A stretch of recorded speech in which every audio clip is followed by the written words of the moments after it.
welcome gamers. My Games Lounge has had a monster week in gaming. There's been so much stuff on there, so you've got your Facebook, Twitter and YouTube if you want to keep up to date with everything that's going on. But we've been talking Metal Gear Solid 5, the release date, Mad Max, the release date. There's also been some cool indie games on, with Trine 3 being announced, BombShell being announced, which was cool. But first I want to talk about a really cool looking indie game, which is Sublevel Zero.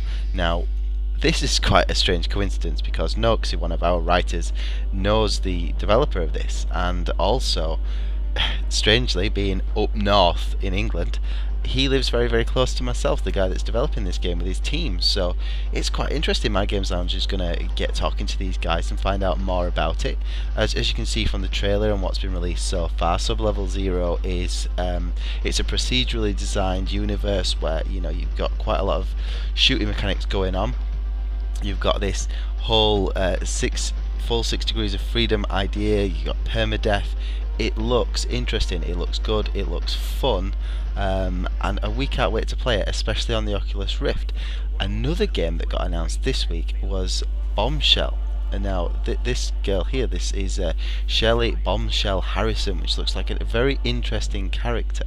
She seems very strong, very powerful, taking the lead role in this game. We like a good, strong female character in gaming on My Games Lounge, so this was quite a positive step. It's produced by the guys at 3D Realms, who've made some really, really good games in the past, and we really like this kind of isometric shooter style. It looks good, it looks interesting, looks certainly action-packed, and it was quite a nice news reveal this week, really, on My Games Lounge. We enjoyed it coming out, and we're going to be tracking that one. I've made contact with the guys behind it, so we'll hopefully be covering more. Now, speaking of people that I got chatting to this week, we got chatting to the guys at Frozen Byte. A surprise announcement of Trine 3 being developed and also coming out this year. It was really, really stunning, Trine 2. It was one of those games where I wasn't expecting much of it because I missed the first one, I've got to be honest. But I played that on my PlayStation 4. It was one of the first games that I got on it. It was something a little bit different, something a little bit special. So I'm looking forward to Trine 3, having played and really, really enjoyed Trine 2. I jumped into the series a bit late, but I'm looking forward to this, and got in touch with Frozen Byte about it. A really nice set of guys that are developing the game. They've not released many details on it yet. We're expecting some more soon, so keep on mygameslounge.com for that. But now the big question of this video, and the one that was raised in the title: did the old replica mechanical hand of Solid Snake this week give Mad Max the finger? Did it just stick a one right up in its face? Because I really feel bad for the developers, Avalanche Studios, of Mad Max, because the complete mess up by a certain website that will remain unnamed released the date of Metal Gear Solid 5 early in error.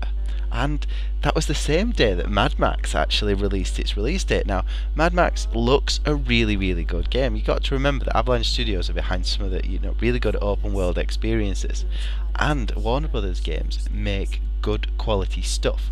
They are releasing Rocksteady's game in June. I think it's June the 2nd off the top of my head, which will be Batman Arkham Knight, which is quality. And obviously Warner Brothers were behind Shadow of Mordor and a number of really, really high quality games as well. Mortal Kombat's coming out next month. So these guys aren't bad at producing and getting good quality games out into the market, and I think Mad Max could be good. It was just, I felt really, really bad for the studios, because just due to an error they managed to get this thing. Obviously it wasn't released at the time, but this nice cool looking hand as part of the collector's edition kind of gave it the finger a little bit, and it was a bit unlucky, really, shall we say, unlucky. They picked a bad day. But this is Metal Gear Solid 5. Now, I'm a fan of Metal Gear Solid. I love the games. I have my favourites, I think, as everyone does. I think you can't see past the original PlayStation 1 as far as the changing of gameplay of all time is concerned. It was just exceptional. Metal Gear Solid 2 introduced Raiden and some very strange, unusual goings on with the Patriots. Then we went back to see the big boss side of the story, and we've gone forward again and seen old Snake in the future in Guns of the Patriots, which was an exceptional PlayStation 3 game, unbelievable from start to finish. And now we're getting to what has been told, the conclusion of the story. Hideo Kojima himself has said this is going to be the conclusion. It's going to wrap everything up, probably in some exceptionally long cutscenes, as we're all used to. Now, the game gets criticised for that, but I've got to be honest, it's what makes it what it is. You know, it is a cinematic experience. It's not quite as cinematic as the Order 1886, but you know, it gives you that kind of, it's almost like a crazy movie, you know, that Japanese all over the place story style, but it's just so good from start to finish.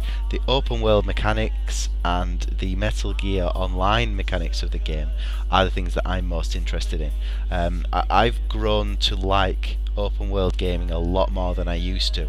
I found it very difficult to kind of focus in on what I wanted to do in open world gaming. It was too much, shall we say, just messing around, going around just doing things that weren't really part of the story. But I've grown to like them a lot more now, and I'm really looking forward to this being set in this kind of open world, almost like desert cowboy style. You know, it's got a ring of Red Dead Redemption to it in the setting.